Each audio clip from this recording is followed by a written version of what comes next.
Okay, the question that we are tackling today is I feel weird and shy approaching people online. Any tips? No, none whatsoever.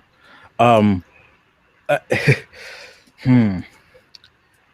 I feel weird and shy talking to people online all the time. There's nothing wrong with being weird and shy. That's okay.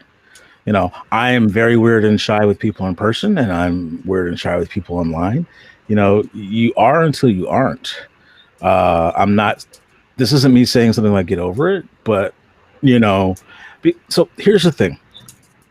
Obviously, be respectful if you are interacting with people online or approaching people. If you have questions, um, you know, like kind of what we said the last, there's nothing wrong with asking questions because kinky people don't mind answering questions usually, but you've kind of got to be respectful about it. If someone comes up, or you approach a dominant or something like that, and you want to know everything about their submissive, even intimate details, okay, I'm not here to provide you with titillating article, erotica about my personal life or interactions with the people I interact with. If you want to ask me something like, "Hey, I saw pictures on your FET profile of you doing fire play. Can you tell me about that?" Well, sure, yeah. I mean, I'll answer questions. I do demos, and I have the heart of an educator, so that's fine. But now, if you're shy and awkward and weird about doing that, that's okay. I mean, some people are more shy or awkward than others. I'm naturally introverted. I'm naturally somewhat shy. I know it's hard for people to believe because they see me like, talking, but I'm sitting here in the safest place in the world for me right now, having these conversations.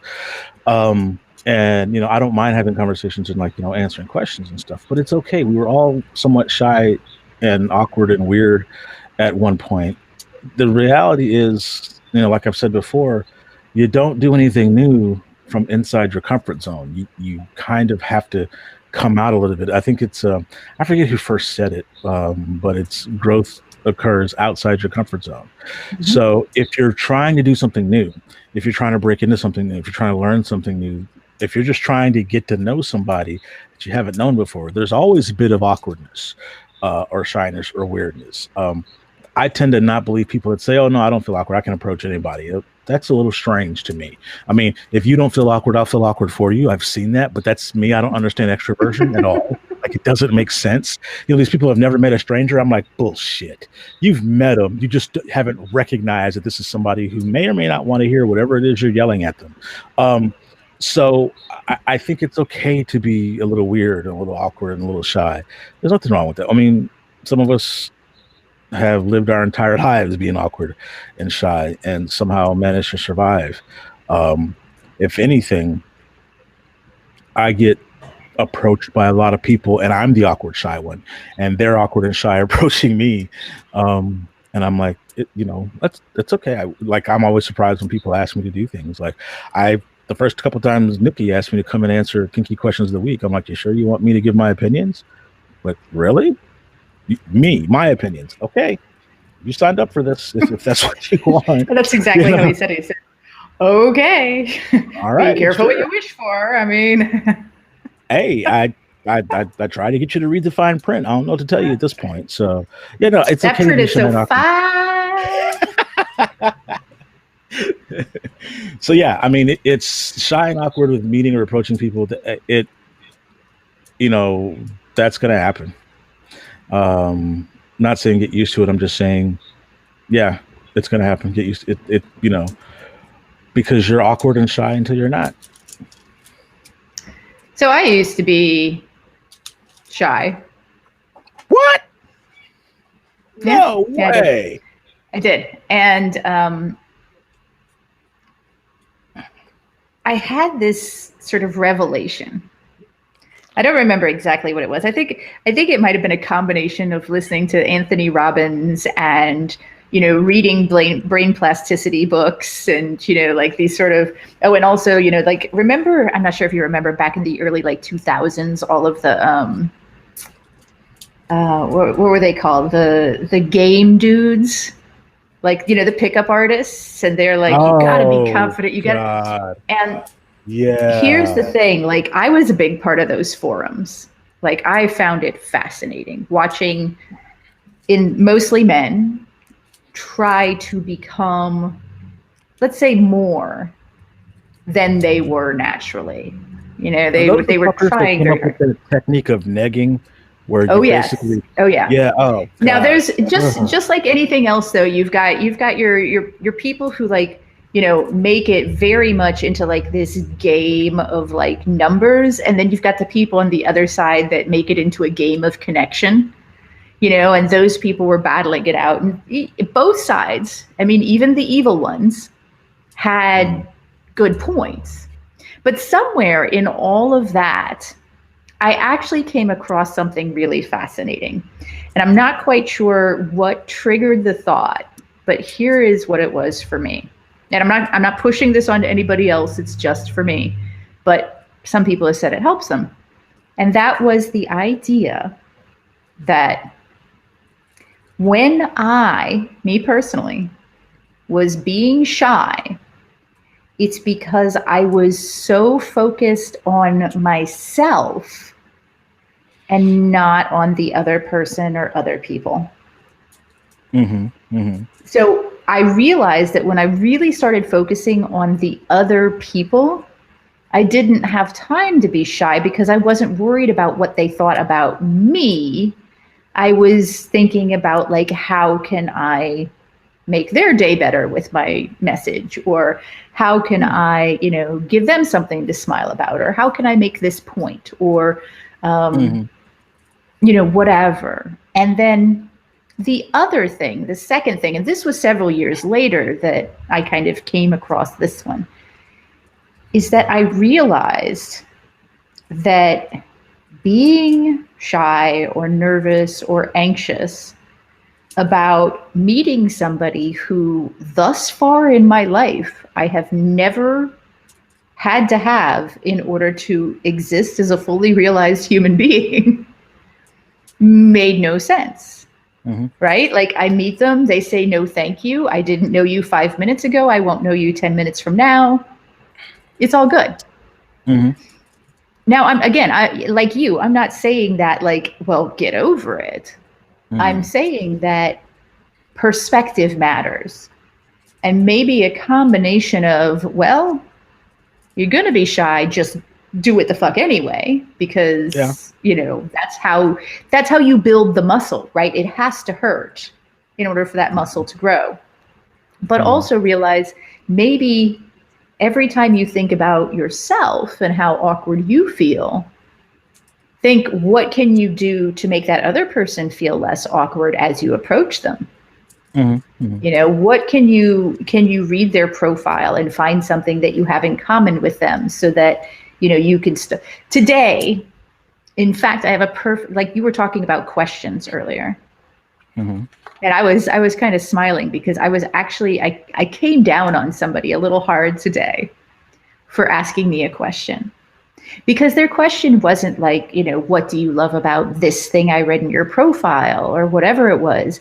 I suggested that if they wanted to get to know me, they start a conversation. So they said, well, what do you like to do for fun? And I said, let me give you a tip. Don't do that. Don't do that to anybody. Don't do that to me, who gets 20 of those questions a day. Because what it's doing, if I get 20 of those questions a day, unless I have a copy paste answer for it, I have to answer that 20 times a day. B, it's also putting the emotional effort and work of that conversation on the other person who you approached. So it's like me saying, I'd love to have a conversation with you. Now, Zach, give me conversation. Give it to me. Give it to me. Well, especially when there's a profile, right? And there's a profile that you could read and you could say, hey, I noticed that you really like dogs. You know, is that a Dogo Argentino in your pictures? You know, or whatever it is. Like, if you're not willing to put in the effort to create something that is catered to the person you're writing to, then why should they put in the effort to answer? And then especially if you answer, it's almost always a trick, because then they'll go on to the next question and the next question to keep the conversation going. But it's not a conversation. It's an interview. Yeah, you've had a whole lot of conversation and not learned anything. And it's kind of, it's interesting because, you mentioned that, and one of the things that occurred to me, because we're talking about, being vulnerable, approaching people who are new, and some people are better at it than others. Some people are, Sure. like I said, well, and what you had mentioned about, if you're thinking more about the other person than yourself, and what the first thing that went through my mind is, again, there's that big juxtaposition between extroversion and introversion. Extroverts are always thinking about other people, and introverts are always in their minds thinking about themselves. And it's kind of one of those things where, like the question was, I feel awkward, or I feel, shy or weird. My response to that is feeling awkward the worst thing in the world. Because my guess is, if this is somebody who's shy and awkward about approaching people online, you're shy and awkward in other situations too. One of the things I learned from, the great Dr. Brene Brown, that she talks about is, connections. Human connections only happen as a result of vulnerability. So when someone says, listen, I'm shy and awkward, I'm like, no, I get that. I get being shy and awkward, because you're meeting somebody for the first time, approaching them, putting yourself out there saying, hey, I might like to have a conversation with you. And they may very well say no. And so it's a vulnerability. You are putting yourself out there, taking a risk, and there's a vulnerability. And vulnerability is terrifying. But it's only through vulnerability that you make human connections. When you mentioned, the early odds, those pickup artists and those people that eventually became those incels, all these people that, it's someone else's fault or whatever. Or if you look at what they're actually doing and what they're kind of saying, it's basically pretending that you're not awkward, or that you're not shy, and that you're not. It's basically, they're going so over the top with not being vulnerable, and they're just, they become basically salesmen. Never take no for an answer, keep on pushing, keep, and whatnot. And what's happening though is they end up creating a persona that isn't real. So they may meet more people and may talk to more people, but that's not success, because you don't make a connection unless you're being authentic. I mean, vulnerability equals authenticity, and that's where human connections happen, right? So you can pretend to be something you're not, and like, oh yeah, I'm not shy at all. I can talk to anyone. I can talk to any woman for 20 minutes, have any kind of conversation. Well, great. You contacted somebody like Nookie, and you had a 20-minute conversation where you're just browbeating them to get information out of them and whatnot. But have you gotten to know that person? Have you actually connected and in a way that's meaningful? And so one of the things that Brene Brown says is, look, sometimes you just lean into the awkward. And here's a technique that I used to use sometimes. I don't use it as much anymore because I've gotten better at just being okay with being awkward. But I'll flat out name it. It's like, hey, listen, I'm usually pretty shy about these things. I feel really awkward right now, but I'm just leaning into the awkward. So just know going in that I'm feeling awkward about doing this. Are you interested in having a conversation? Because I want to ask you about something that you mentioned on your profile. There you're literally just saying, listen, I am awkward. This is going to come off weird. I'm going to stumble over myself, and I started doing that with people in person, because I can be really, really shy with meeting somebody new in person, especially if I like that person. There's this wonderful story where I was actually did one of my consent workshops, and then I met somebody who attended the workshops. Beautiful woman, and I bumped into her at a party later, and I was talking to her, and she says to me, hey, consent turns me on. And I looked at her and I go, you're pretty, because that was all I could think of to say. Like I couldn't fucking function because this extremely attractive person was talking to me, and I was like, listen, I'm awkward, but you're really pretty, and that's all I got.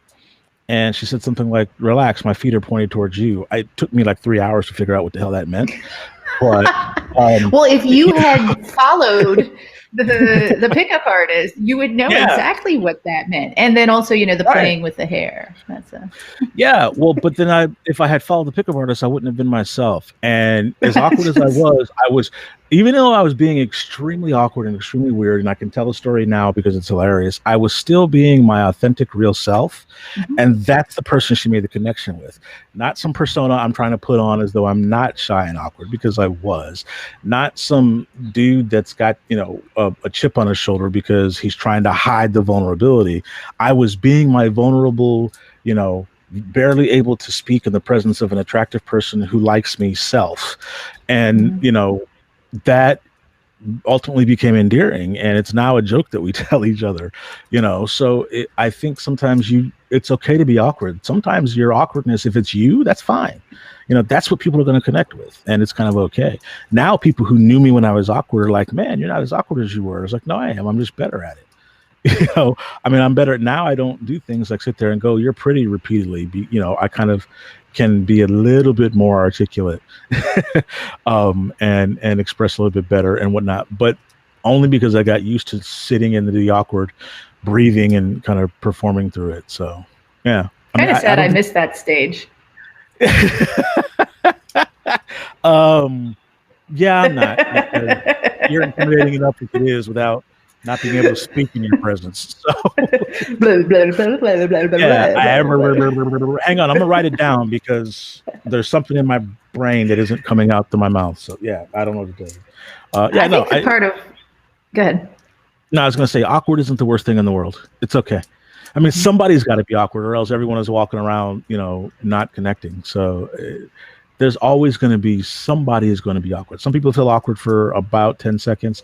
Some people will feel it for 10 days. I currently have a partner that liked me for over a year and never mentioned it because she felt shy and awkward about approaching me. It was only because COVID basically had everybody stuck at home, desperate for somebody to chat with, that she and I started just kind of chatting randomly. And that's where it came about. So, awkward isn't the end of the world. You'll survive.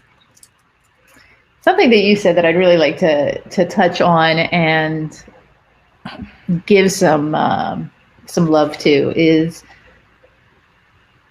if you put on a persona that's not you, you can't connect.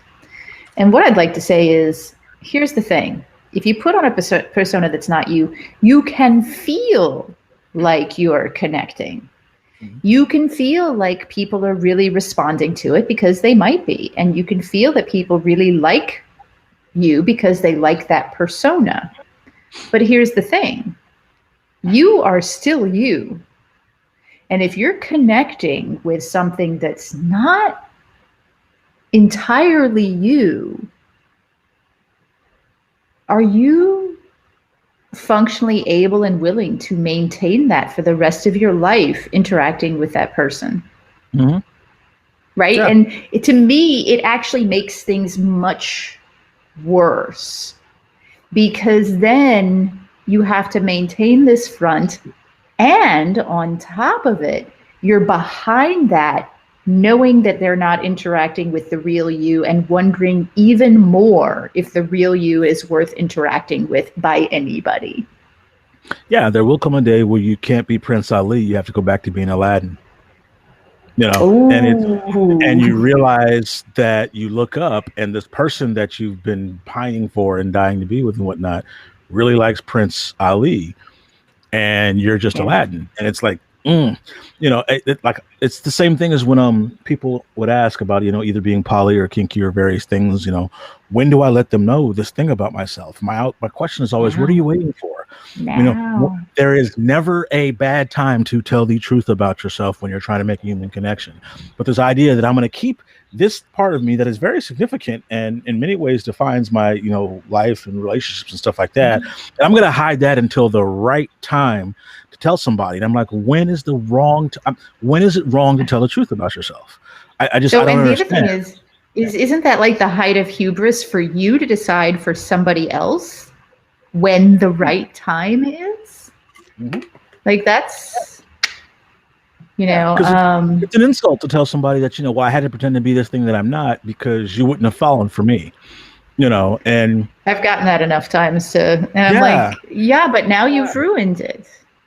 Yeah. And I've talked to people where I've really, where I've been, talking to them for a while, and I've said something like, what's amazing to me is for the longest time, I always thought you were out of my league. And they look at you like, are you serious? Like, well, yeah. It's like, what made you think that? And again, that could be because you're sort of pre-making that decision for them, as opposed to just being yourself. Because here's the thing, they're either going to connect with you or they're not.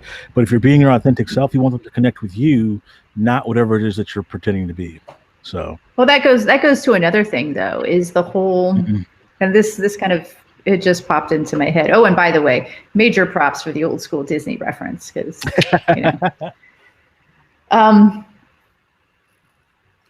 that whole like shyness and playing that out in your head type of thing, Mm-hmm. there's a lot of internalized hubris that goes along with sort of making those decisions and acting on behalf of other people, even in your own head. Yeah. Like I have a feeling I know how XYZ person is going to behave. Mm-hmm. What the hell? How could you have no idea like how, and but the challenge here is, and this is the part that I mean, the hubris and the ego internalized, that's bad enough. But here's the thing. Once you do that enough, you begin to see the world through those lenses. And then it doesn't really matter what they do. You interpret it based on what you've already decided about them. This is where we get things like bigotry and, stereotypes and so on and so forth. Only you're doing it individual to individual. Mm-hmm. Mm-hmm. And then you're crippling yourself. So, mm-hmm. yeah. Yeah, it's the technique of trying to pre-reject. They're not going to like me for the real me, so let me go be something that they would like. The problem is it has an expiration date, so. And I'm of the opinion if they're not going to like you for the real you, then there's two things you need to do. A, get rid of them. And B, take a look at yourself and decide, would you like you for the real you? And if that's a no, make some changes. It's really that simple. Make changes for yourself so that you can like yourself, so that then you can feel that you're worthy of the people, of everybody else liking you. Yeah. I mean, it's a big complicated way of just saying be yourself. I mean, but yeah, it's hard to, like I said, be your best self. Be a self that you can like, right? Like that's kind of a big deal, act in behaviors that you would want people to act in towards you. Mm-hmm. And I think that that's missing from a lot of this stuff. Yeah. So now, as a result of this particular podcast, every single person out there ought to be able to go out without any trouble at all, even feeling somewhat, shy and weird, and meet people online. Yay us. We did the things. I don't know. I never said it was going to be easy. I just said it can be done, because it's still uncomfortable and scary as hell.